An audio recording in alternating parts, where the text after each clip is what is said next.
Halo semuanya, pada kesempatan kali ini saya akan menjelaskan tentang C++ secara lanjutan. Oke, sebelumnya ini adalah checklist dari pekerjaan kita.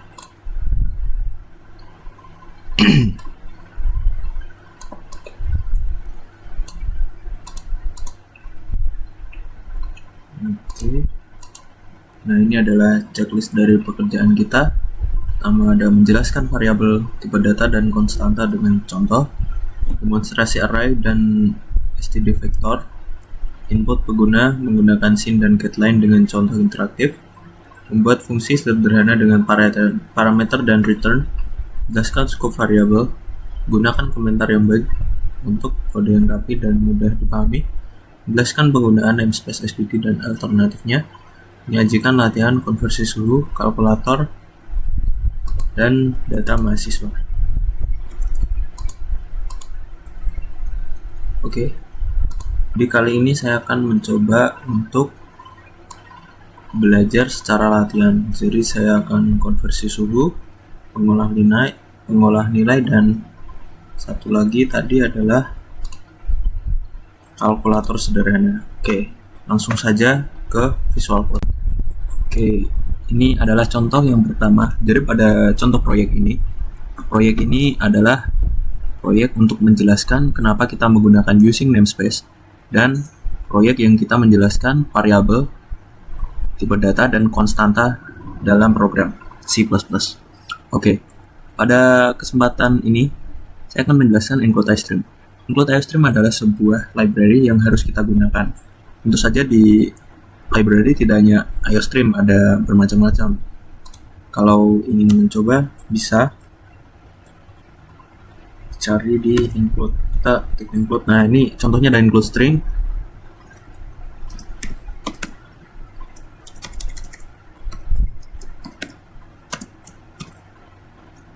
Ini ada banyak macam include, bisa kita lihat. Oke, untuk include sudah. Ini pada poin ke-6 tadi, kenapa kita harus menggunakan using namespace std. Ya, untuk itu karena setiap kita menampilkan cout, std berfungsi untuk menampilkan. Jadi tanpa std, cout tidak akan tertampilkan atau print gitu. Nah, kenapa using namespace ditaruh di sini? Jadi tanpa menggunakan ini kita harus menginputkan std secara satu-satu. Jadi seperti yang ada di contoh itu std.2.2 cout. Kalau itu tanpa menggunakan using namespace std. Nah, untuk berikutnya kita masuk pada konstanta dalam C++. Konstanta itu adalah nilai yang tetap atau tidak berubah.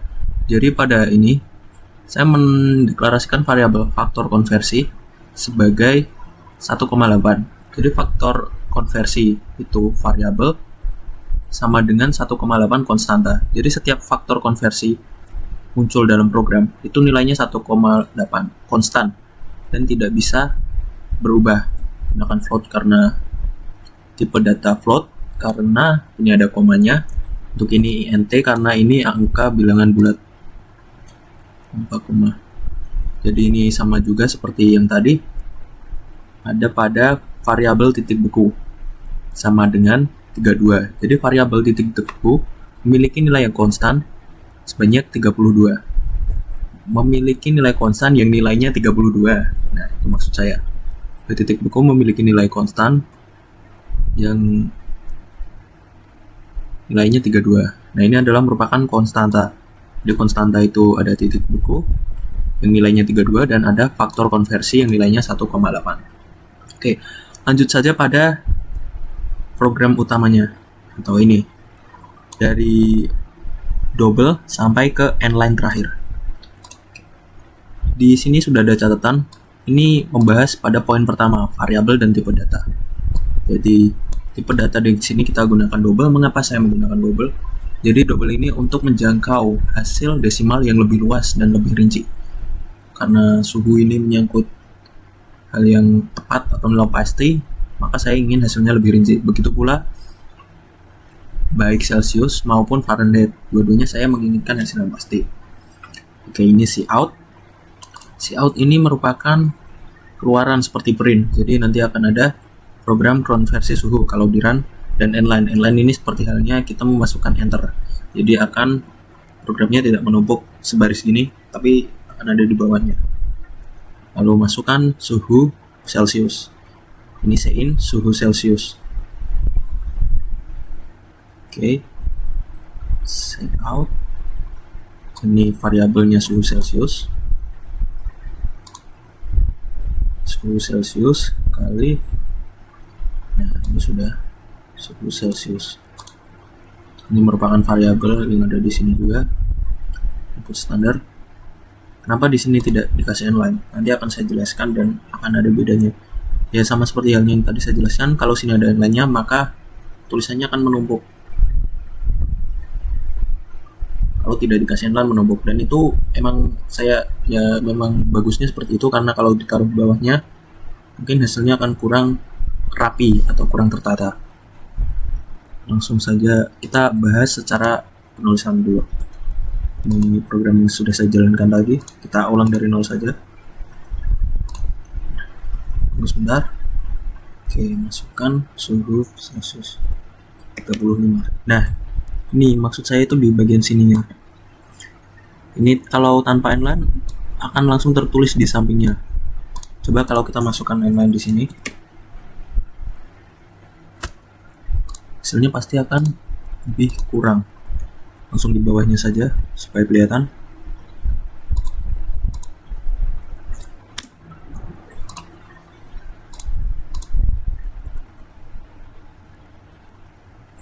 Nah, ini langsung ke bawah sini. Jadi kurang terlihat enak untuk dilihat. Agak berbeda dan tidak kurang rapi istilahnya. Kita hapus lagi. Lalu sein.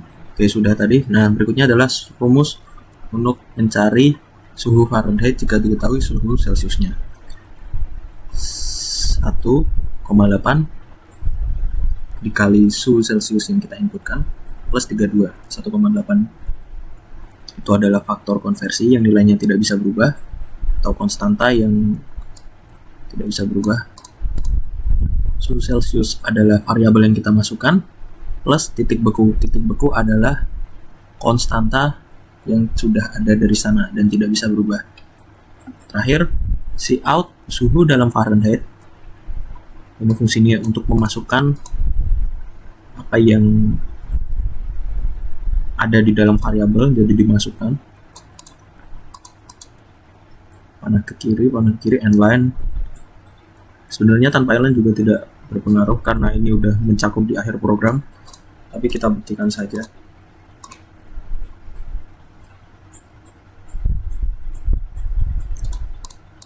Oke, ini masih seperti tampilan yang tadi. Suhu sekarang sekitar 31 derajat.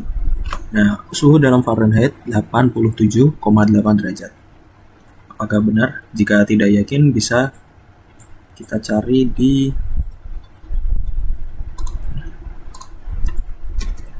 konversi Celsius ke Fahrenheit. 31.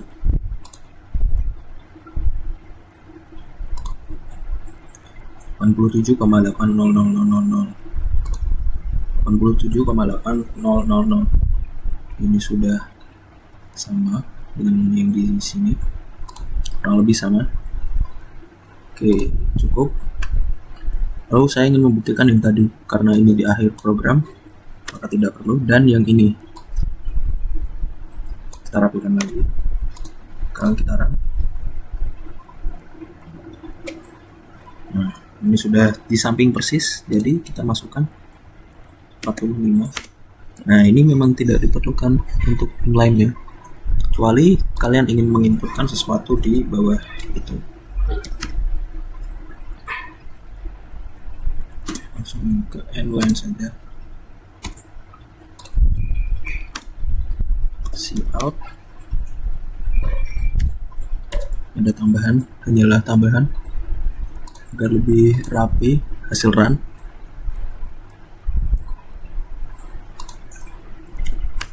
Nah, ini tampilan kalau inline ini juga tidak perlu inline. Mungkin kebiasaan untuk menulis inline pada setelah memunculkan cout itu hanya sebagai jaga-jaga. Kalau kita ingin menambahkan itu tidak perlu untuk kita repot-repot menambahkan inline. Jadi emang itu sebuah kebiasaan ya bagus, tapi kalau tidak digunakan ya tidak berpengaruh juga. Baratnya sedia payung sebelum hujan. Kita kalau ingin menambahkan sebuah kode program di bawahnya, kita tidak perlu repot ke atas lagi, langsung ke bawah dan langsung ketik. Oke, itu untuk yang pertama, proyek suhu yang menjelaskan mengapa menggunakan using namespace dan tipe data, variabel, serta konstanta. Berikutnya adalah kalkulator.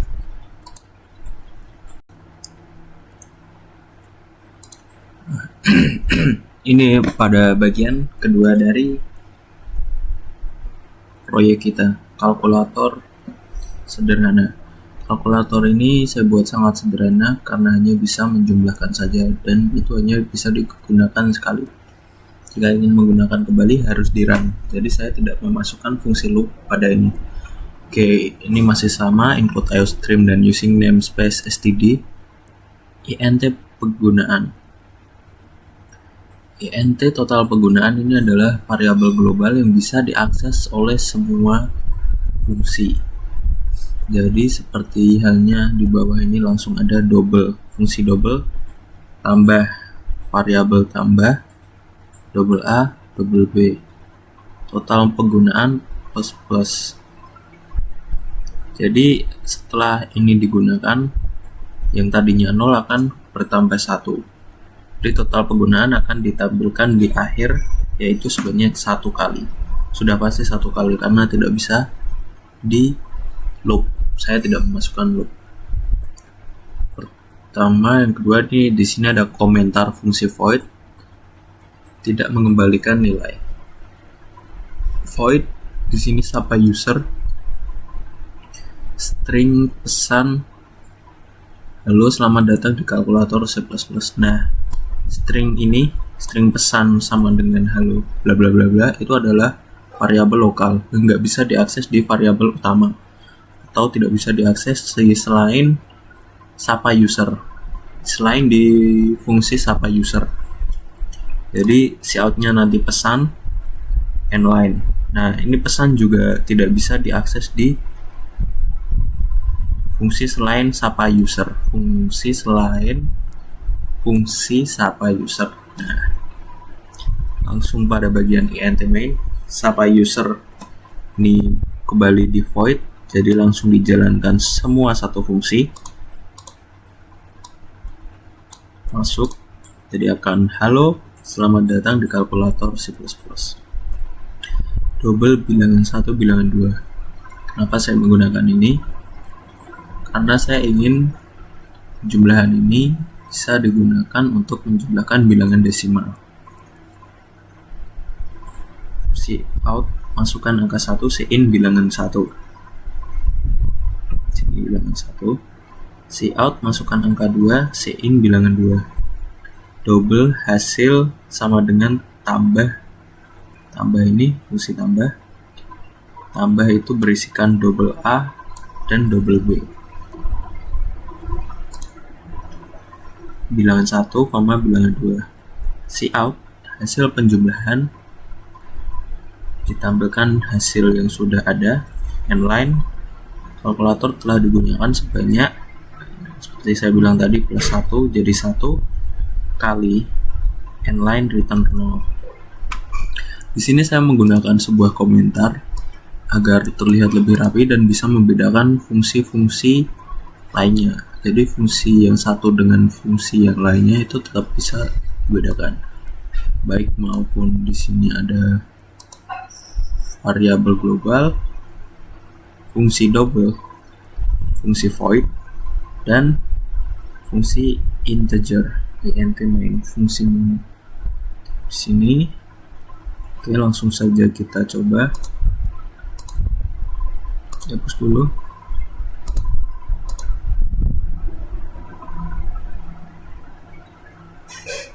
Nah, ini sesuai yang tadi, sapa user. Kalau kita mau mengganti halo selamat datang ini nggak bisa kita masukkan pesan di bawah sini. Misalkan gini ya, cout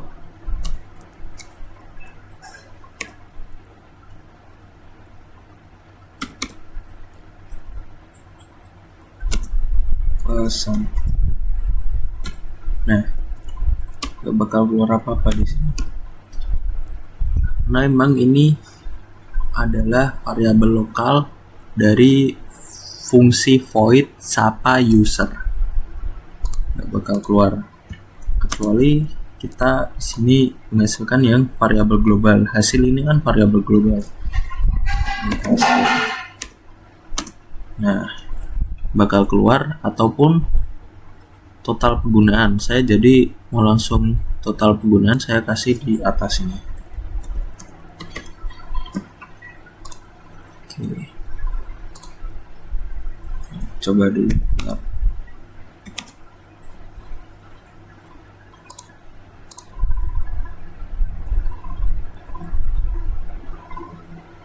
Masukkan angka 1. Kenapa ada nolnya? Oh ya, ini karena total penggunaan saya tulis ini 0 dan belum ditambah akhirnya, karena fungsi double-nya juga belum jalan, di sini ada 0 karena ini. Apakah betul? Coba kita kasih inline agar lebih jelas. Dan untuk membuktikan yang tadi satunya, fungsi lokal yang dijalankan, cout pesan inline. Nah,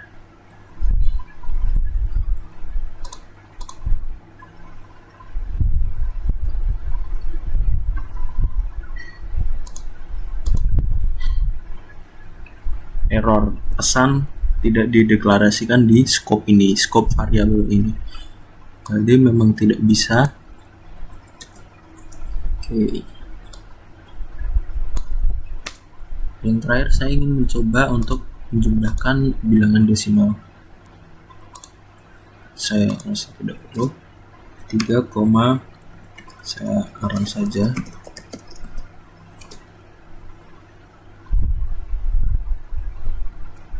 Bentar. Artinya klik 2 kali.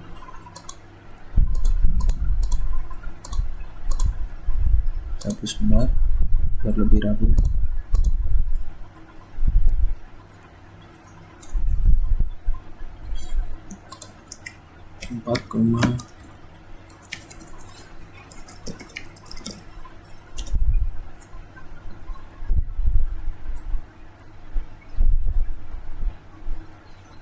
Wah, ini mungkin ada hal-hal yang memang karena kita ubah-ubah tadi, jadi coba saya tampilkan sebentar.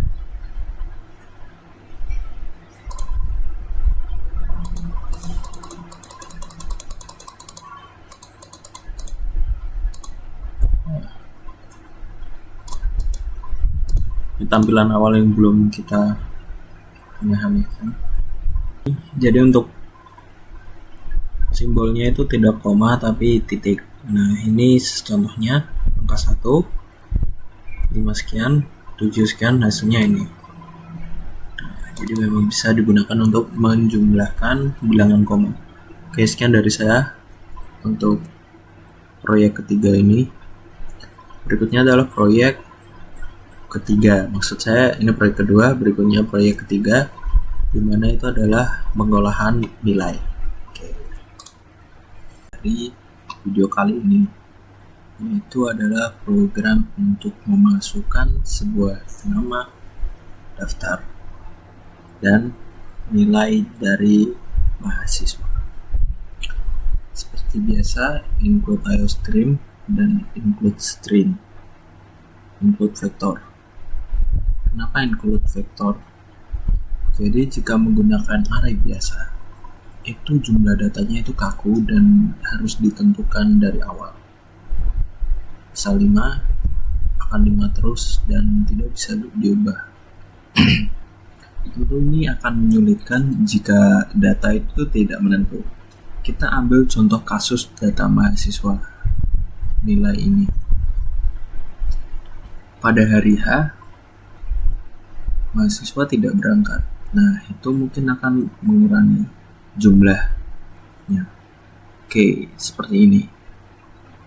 Mungkin dalam daftar biasa, jumlah mahasiswa itu 30. Namun pada hari H ujian, ada 5 anak sakit. Maka data itu akan berjumlah 25 data. Nah, maka dari itu jika kita ingin membuat array sebanyak 25, dan suatu saat 5 anak itu mengikuti sebuah remedi, kita menambahkan lagi, maka data itu akan error. Di sini kita menggunakan using names std. Jadi vektor itu lebih baik dari array karena memang lebih fleksibel dan tidak sekaku array. Oke, ini contohnya string data array 5.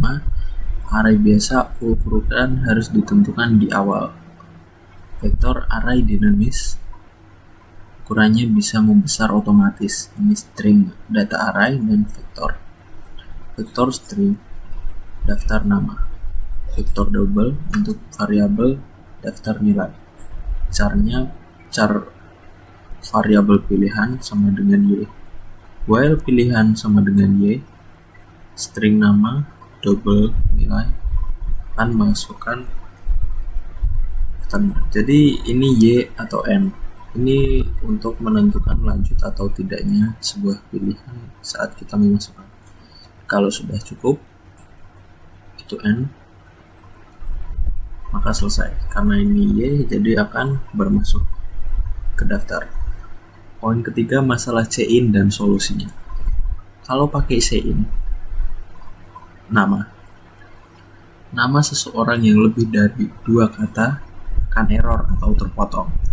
Jadi misal ada seseorang yang bernama Budi Santoso, mungkin yang tercetak hanya Budi atau Budi San. Solusinya kita menggunakan C-in ignore dulu untuk membersihkan enter sebelumnya, lalu getLine.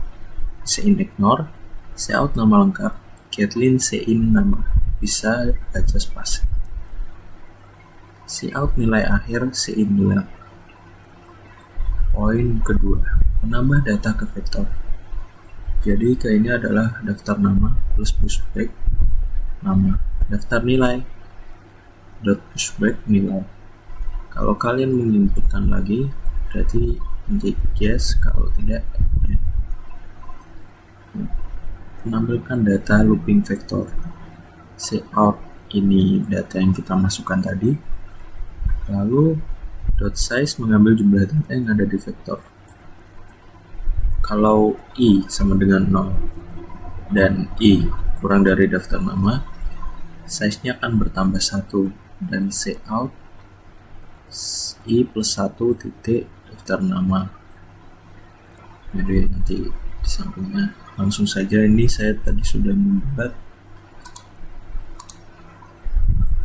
Oke, sebelum kita memasukkan, kita langkah terbaiknya melihat dulu data yang sudah saya buat tadi.